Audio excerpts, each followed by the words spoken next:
तो कैसे हो। मैं आज आपको ये आगे जो हिंदी साहित्य के इतिहास से जो आज आगे क्वेश्चन बन रहे हैं वो करवा रही हूँ। 106 क्वेश्चन 105 क्वेश्चन करवा चुकी हूँ मैं। 105वें क्वेश्चन की ये व्याख्या है, आप देख लेना, मैंने वो पहले करवा दिया है। अब है 106 नंबर क्वेश्चन।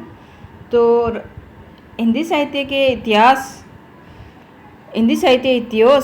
इतिहास ग्रंथ नामकरण एवं काल विभाजन से संबंधित अपने ये इतने प्रश्न बने हैं, वो सारे मैं आज करवा रही हूँ आपको। आज टोटल करवा दूंगी ये। तो छठा प्रश्न है, निम्नलिखित रचनाओं को उनके रचनाकारों के साथ सम्मिलित कीजिए। तो इसमें देख लो कि हिंदी साहित्य की भूमिका किसकी है। हिंदी साहित्य की भूमिका हजारी प्रसाद द्विवेदी का है, जो 1940 में लिखा गया था।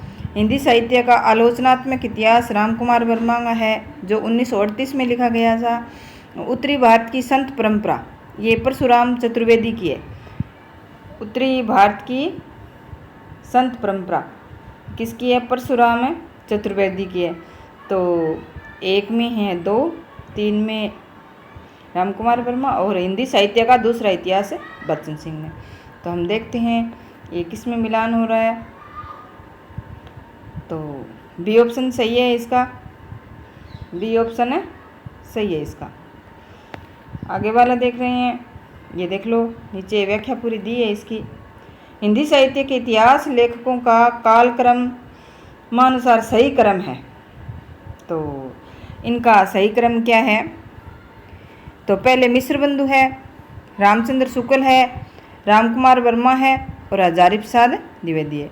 रामचंद्र शुक्ल 1884-1941 तक है, रामकुमार वर्मा 1905 से 1900 ईस्वी तक है और हजारी प्रसाद द्विवेदी 1907 से 1990 ईस्वी तक है। 1905 से 1990 ईस्वी तक है रामकुमार वर्मा। तो इसका ऑप्शन आप पहले रामचंद्र शुक्ल आएगा।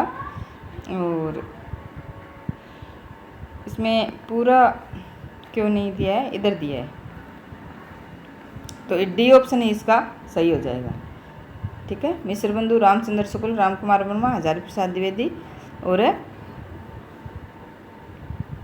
लास्ट में हजारी प्रसाद द्विवेदी है। तो डी नंबर इसका ऑप्शन। ये नीचे दिया है पूरा प्रश्न देख लो आप। पुरानी हिंदी नामकरण किसने दिया? तो चंद्रधर शर्मा गुलेरी ने। ये इतने प्रश्न कराया, इसमें से कोई 4-5 बार रिपीट हुआ है ये प्रश्न। ठीक है, हिंदी इन साहित्य इतिहास ग्रंथों को उनके लेखकों के साथ सम्मिलित कीजिए। तो हिंदी साहित्य का नया इतिहास, हिंदी साहित्य का नया इतिहास किसका है? राम खिलेवन पांडे का है। किसका है ये? हिंदी साहित्य का नया इतिहास राम खिलेवन पांडे का है। हिंदी साहित्य का वैज्ञानिक इतिहास किसका है? गणपति चंद्र गुप्त का 1965 में लिखा था। वैज्ञानिक इतिहास गणपति चंद्र गुप्त का है। हिंदी साहित्य का आलोचनात्मक 1938 में रामकुमार वर्मा का है। तो इसका ऑप्शन हिंदी साहित्य और संवेदना का विकास, तो ये रामस्वरूप चतुर्वेदी का है 1986 में। ठीक है, तो इसका आंसर हो जाएगा हिंदी साहित्य का नया इतिहास रामस्वरूप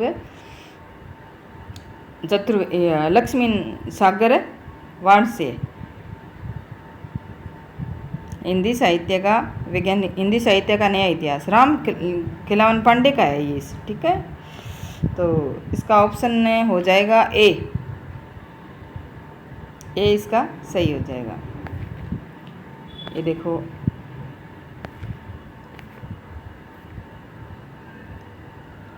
यहाँ ये दे रखा है, हिंदी साहित्य का इतिहास अनुवादित 1952 में लिखा था लक्ष्मी सागर वाणसे ने। आचार्य रामचंद्र शुक्ल के अनुसार हिंदी साहित्य का आविर्भाव कब से माना जाता है? तो प्राकृत की अंतिम अपभ्रंश से माना जाता है। कब से माना जाता है? प्राकृत की अंतिम अपभ्रंश से। इनमें से काशी नागरी प्रचारणी सभा के संस्थापक कौन नहीं है?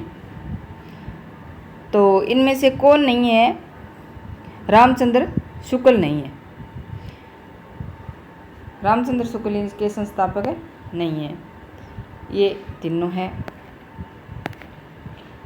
साहित्य जन समय के हृदय का विकास है, तो बाल कृष्ण भट्ट का कथन है, ये बहुत बार पूछा जाता है। ये निम्नलिखित इतिहास ग्रंथों का कालक्रमानुसार क्रम कौन सा सही है?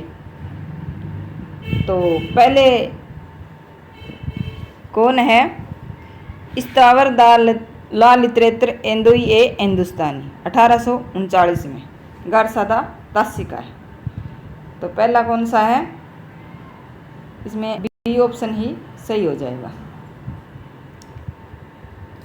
बी ऑप्शन इसमें सही हो जाएगा। पहला क्या है? यही है 1839 में। फिर है शिव सिंह सेंगर सरोज 1800 एंदोई हिंदुस्तान द्वितीय भाग भी 1847 में। फिर शिव सिंह सरोज 1883 ईस्वी में।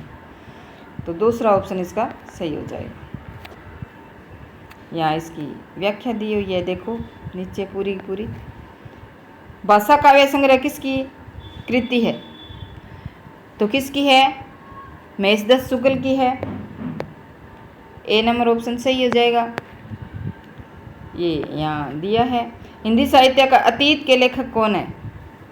तो हिंदी साहित्य के अतीत के लेखक है विश्वनाथ प्रसाद मिश्र है। कौन है? विश्वनाथ प्रसाद मिश्र। यहाँ ये दी है इसकी व्याख्या। प्रकाशन वर्ष के अनुसार निम्नलिखित पुस्तकों का सही क्रम है। तो इन पुस्तकों का सही क्रम क्या है? देखो, मध्यकाल बौद्ध का स्वरूप 1970 ईस्वी में। तो ये प्रश्न पूरा देखते हैं। इसका बी ऑप्शन सही हो जाएगा। पहले ये आएगा मध्यकाल बौद्ध का स्वरूप, और ये आचार्य हरजारी प्रसाद द्विवेदी का है। हिंदी साहित्य एवं संवेदना का विकास 1986 रामस्वरूप चतुर्वेदी का है। और हिंदी साहित्य का दूसरा इतिहास डॉक्टर बच्चन सिंह का 1996 में। हिंदी साहित्य का आधा इतिहास सुमन राज्य का 2003 में। तो बी ऑप्शन इसका सही हो जाएगा। इसकी व्याख्या ये देखो नीचे दी है। हिंदी साहित्य की इतिहास भूमिका साहित्य इतिहास ग्रंथ में से किसके द्वारा लिखा गया? तो ये किसके द्वारा लिखा गया है? ये इस ऑप्शन का सही आंसर नहीं है। हिंदी साहित्य की इतिहास भूमिका नामक है इस ग्रंथ, इसमें किसी का इतिहास में लिखा हुआ दिया ही नहीं है। हिंदी साहित्य की भूमिका आचार्य हरजारी प्रसाद द्विवेदी के लिए द्वारा लिखी गई है। हिंदी साहित्य इतिहास की भूमिका, यानी इसमें हिंदी साहित्य की भूमिका हरजारी प्रसाद द्विवेदी द्वारा लिखी गई है। हिंदी साहित्य की इतिहास भूमिका नहीं है, वो हिंदी साहित्य इतिहास भूमिका, हिंदी साहित्य की भूमिका है। ठीक है, तो ये ऑप्शन इसमें सही नहीं है। किस लेखक के इतिहास ग्रंथ में सर्वप्रथम हिंदी साहित्य का काल विभाजन मिलता है? ये वापस रिपीट हो गया। तो जॉर्ज ग्रियर्सन के समय कितनी बार आया है ये क्वेश्चन? इनमें से वह कौन सी रचना है जिसमें मूलतः हिंदी शब्द सागर की भूमिका के रूप में लिखा गया था, किंतु बाद में उसे स्वतंत्र ग्रंथ भी बना दिया गया? तो किसकी है ये? रामचंद्र शुक्ल कृत हिंदी साहित्य का इतिहास। तो इसमें कौन सी है? यही है सी, रामचंद्र शुक्ल कृत हिंदी साहित्य का इतिहास। सी नंबर ऑप्शन इसका सही है। हिंदी साहित्य के प्रथम काल के वीर काल किसने कहा? तो किसने कहा हिंदी साहित्य के प्रथम काल को? वीर विश्वनाथ प्रसाद मिश्र ने। वीर काल विश्वनाथ प्रसाद मिश्र ने कहा। आचार्य रामचंद्र शुक्ल द्वारा रचित हिंदी साहित्य का इतिहास का प्रकाशन वर्ष है 1929। डी ऑप्शन इसका सही हो जाएगा। अमीर खुसरो का पूरा नाम है? तो अमीर खुसरो का पूरा नाम है अबुल हसन यमुनीदीन खुसरो।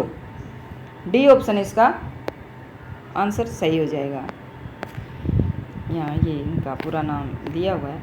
हिंदी भाषा का उद्भव और विकास, हिंदी भाषा का उद्भव और विकास किसकी रचना है?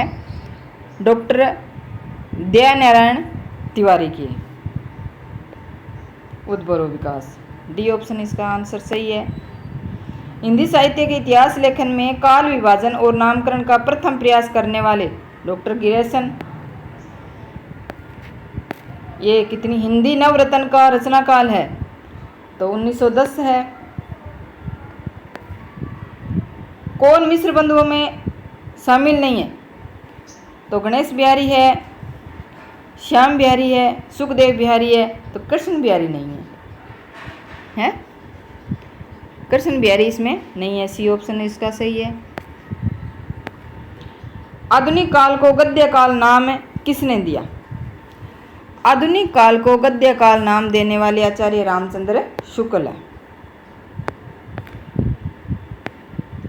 आचार्य रामचंद्र शुक्ल ने शब्द सागर में लिखित किस शीर्षक लेख को परिवर्तित तथा परिमार्जित कर हिंदी साहित्य का इतिहास लिखा? तो किसको परिमार्जित कर लिखा? हिंदी साहित्य की भूमिका, हिंदी साहित्य का विकास। ठीक है, ये तो आचार्य प्रसाद ने लिखी थी हिंदी साहित्य की भूमिका। तो हिंदी साहित्य के इतिहास लेखन की परंपरा में मिश्र बंधुओं ने किस ग्रंथ द्वारा अपना महत्वपूर्ण योगदान दिया? तो मिश्र बंधुओं ने किस ग्रंथ में दिया? मिश्र बंधु विनोद, इनका यही ग्रंथ है। हिंदी साहित्य के इतिहास के संदर्भ में निम्नलिखित कथन किसका है? प्रत्येक देश का साहित्य वहाँ की जनता की प्रसिद्ध कथन है, ये हमेशा पूछा जाता है, तो ये रामचंद्र शुक्ल का है। ठीक है। हिंदी गद्य के उद्भव काल के सांस्कृतिक निष्ठ हिंदी का पक्ष किसने लिया? तो हिंदी का पक्ष किसने लिया? राजा लक्ष्मण सिंह ने।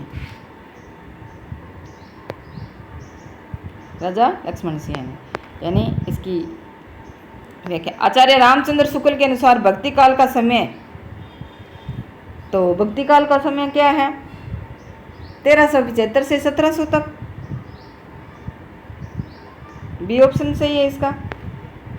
ये अपने जो हिंदी साहित्य के इतिहास से संबंधित नामकरण काल विभाजन से संबंधित जितने भी प्रश्न लिए हैं वो सारे मैंने डाल दिए हैं।